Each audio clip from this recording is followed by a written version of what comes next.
My mother didn't even say hello when she called. She just said, "Abigail, we need to talk about tonight." I was standing in front of a 400-degree oven, sweat dripping down my back, flour coating my eyelashes like snow. It was 4 in the afternoon on a Friday, the busiest hour at the Gilded Crumb, and my mother was calling to tell me I wasn't welcome at my own sister's engagement dinner. She said, "Haley wants everything to be perfect tonight. Aesthetic, you know. And, well, you always have that smell on you. That yeast smell. And your hands are always stained. You look like a peasant, Abigail. It just doesn't fit the old Boston vibe she's curating." I stood there gripping a tray of blistering hot sourdough, and I felt my chest go cold. I didn't argue. I didn't beg. I just whispered okay. And I hung up. Before I tell you exactly how I made them regret that call, drop a comment and let me know, what time is it where you are right now? I always wonder who's awake with me. I stood there for a long time after the screen went dark, just listening to the hum of the convection ovens. People think baking is romantic. They see the slow-motion videos of dusting sugar and rising dough on social media and they think it's soft. It isn't soft.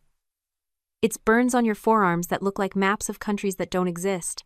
It's waking up at 3 in the morning when the rest of the world is still dreaming just to make sure the croissants have enough layers.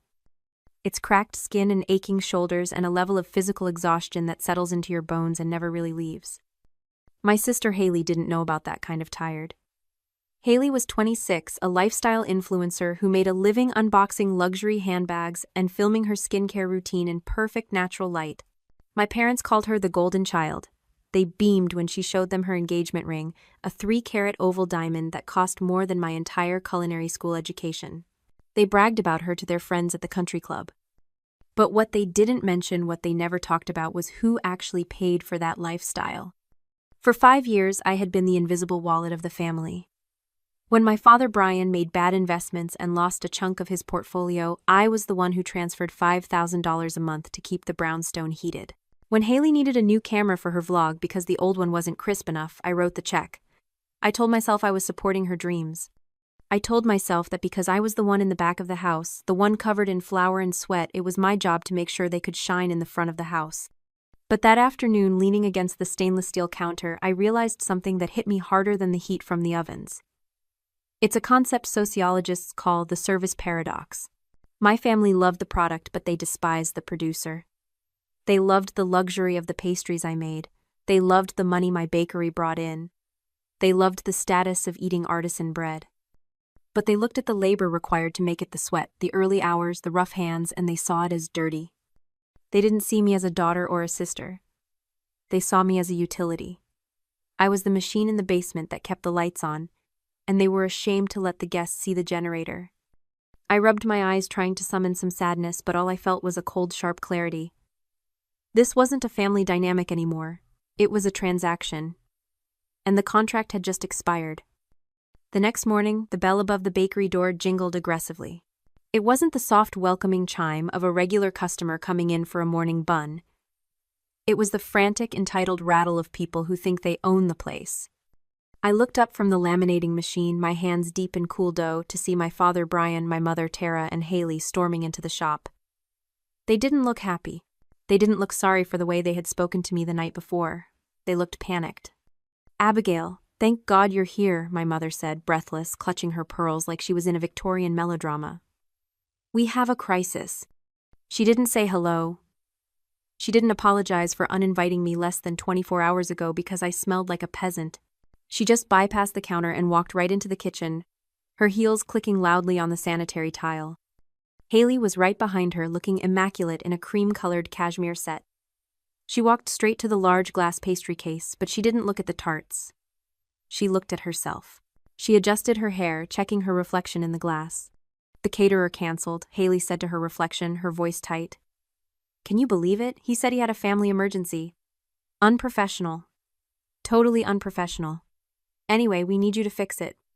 I wiped my hands on a towel, staring at them. "Fix what?" I asked, my voice flat.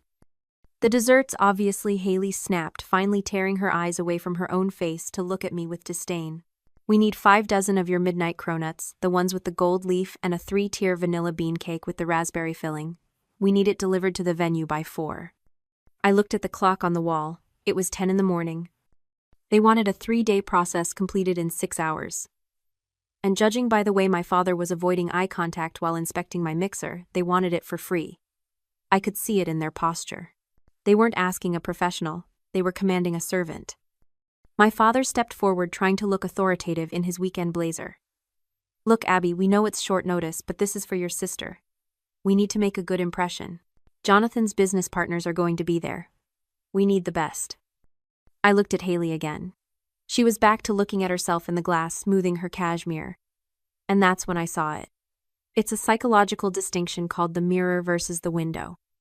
When Haley looked at people, she used them as mirrors. She only cared about what they reflected back to her. Did they make her look rich? Did they make her look beautiful? Did they enhance her image? She didn't see me standing there. She just saw a way to fix a crack in her reflection. But me, I used my craft as a window.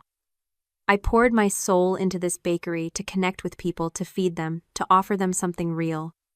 I looked out. She looked in. We were fundamentally different species.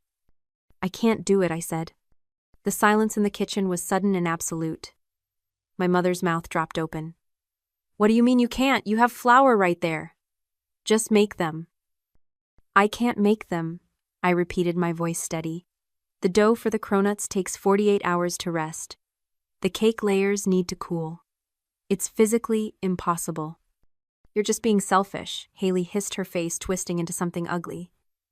"You're punishing me because Mom uninvited you. God, you're so petty. It's my engagement, Abigail. You're going to ruin everything just because your feelings are hurt." "I'm not being petty," I said. "I'm being a baker. Physics doesn't care about your engagement party." My father slammed his hand on the stainless steel prep table, making a bowl of setting ganache jump. "Enough. You will figure this out. I don't care if you have to buy them from somewhere else and repackage them. You are going to fix this. Or, so help me God, Abigail, I will." The bell above the door chimed again. But this time it wasn't frantic. It was confident, heavy. The kind of entrance that changes the air pressure in a room. My family froze. They turned toward the front of the shop, composing themselves, instantly putting their masks back on. Standing in the doorway was a man in a charcoal suit. That cost more than my delivery van. He was tall, with salt and pepper hair and eyes that scanned the room with the precision of a hawk. It was Jonathan, the billionaire hotel mogul, Haley's fiancé. Haley let out a high-pitched squeal and rushed toward him, her hands fluttering. "Jonathan, what are you doing here? You're not supposed to see me before the party." She went to throw her arms around his neck, aiming for a picture-perfect embrace for whoever might be watching. But Jonathan didn't stop. He didn't hug her back.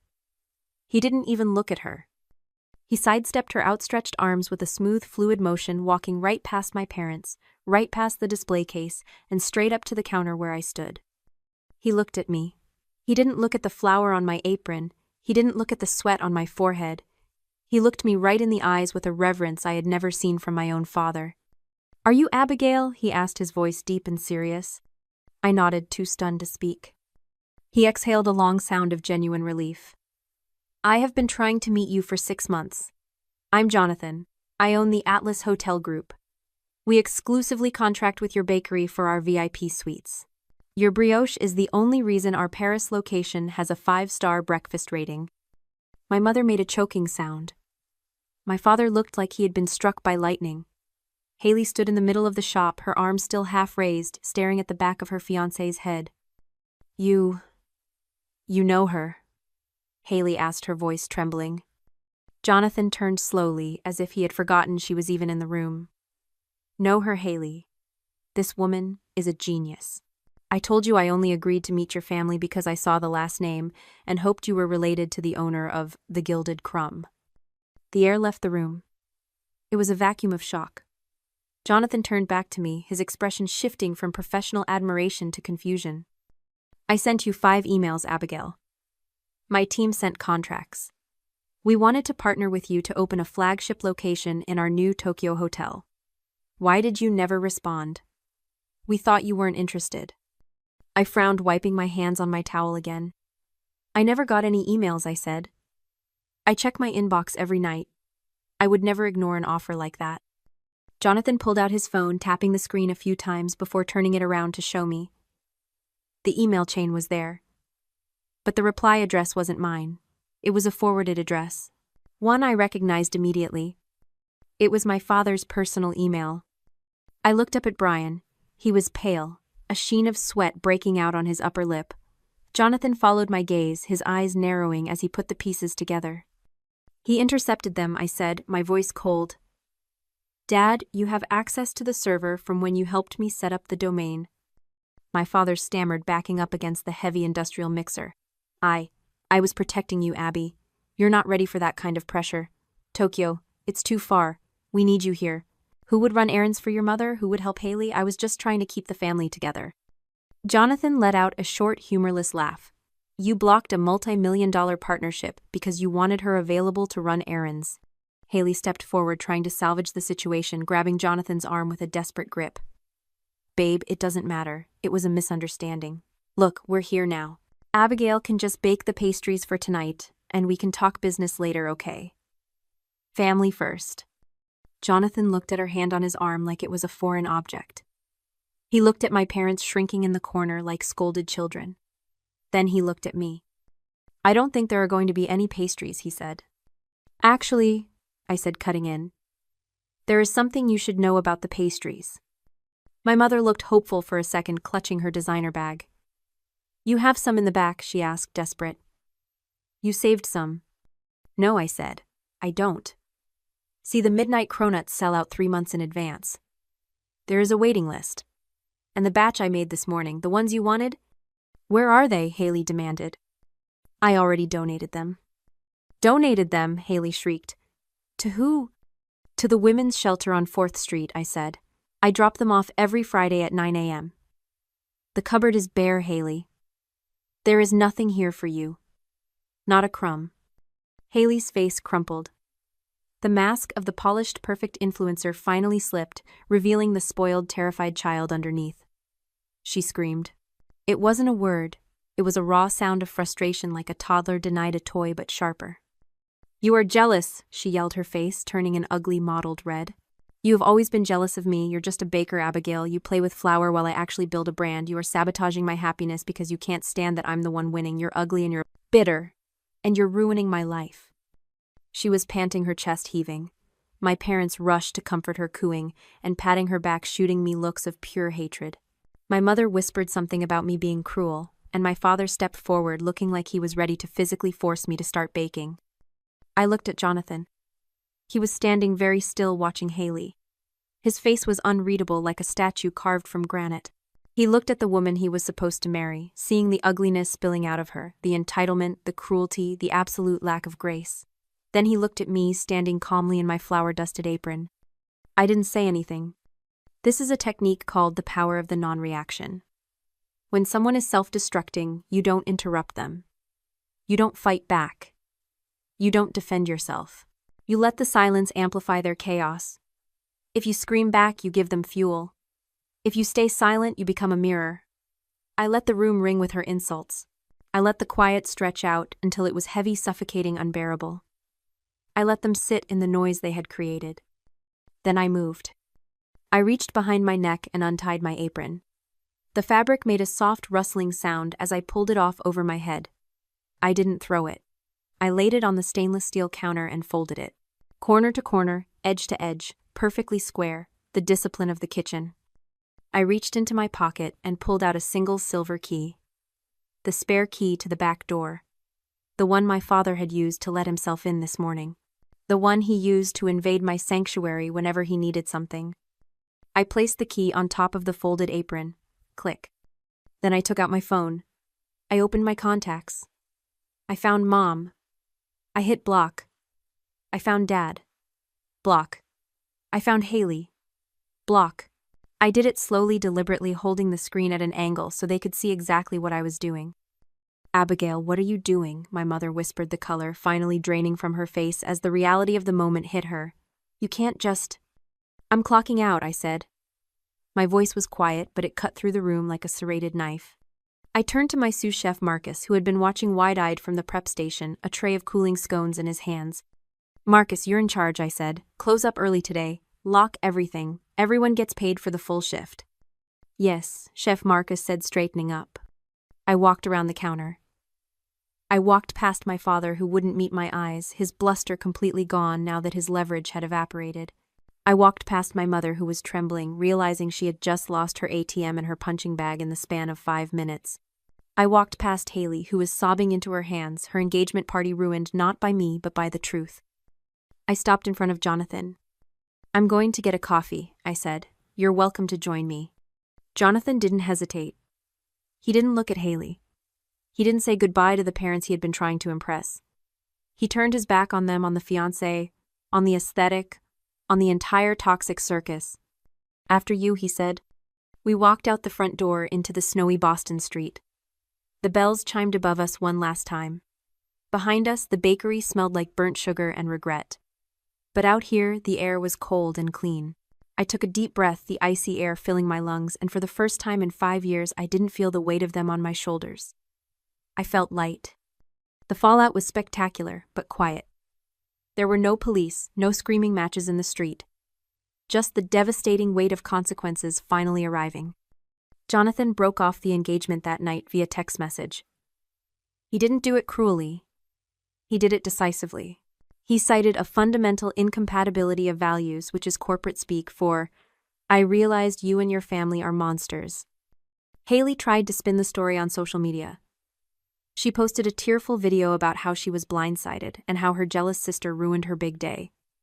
But without Jonathan's money and connections, her content dried up. The engagement party venue sued her for the cancellation fees. The aesthetic she had cultivated crumbled because it was built on a foundation I had been paying for. Her followers realized her lifestyle was a facade, and they moved on to the next shiny thing. My parents were left with a leased brownstone they couldn't afford and a pile of debts they couldn't pay. Without my monthly transfers, my invisible wallet, the heat was turned off in February. They had to downsize to a condo in the suburbs, miles away from the old Boston image they coveted. They tried to reach out to me through cousins and aunts, sending messages about family unity and forgiveness. I never replied. I didn't need to. I had already said everything I needed to say when I put that key on the counter. 1 year later, I stood in front of a massive glass storefront in Tokyo. The sign above the door read, "The Gilded Crumb," in elegant gold lettering. It was the flagship location Jonathan and I had opened together. Jonathan stood next to me, holding the ribbon-cutting scissors. We weren't a couple. We were partners. He respected my craft, and I respected his vision. He looked at me and smiled, not with pity, but with the same reverence he had shown that day in the bakery. I looked around at the crowd. My staff handpicked and paid double the industry standard. The regulars who had flown in for the opening. The women from the shelter who I now sponsored with a percentage of our global profits. This was my family. This was the table I had built. I picked up a fresh croissant from the tray. It was warm, flaky, perfect. I took a bite, and it tasted like freedom. If you are the one keeping the lights on for people who would leave you in the dark, listen to me. They will never hand you the switch. You have to turn it off yourself. It will be dark for a moment, yes, but then you will finally see the stars.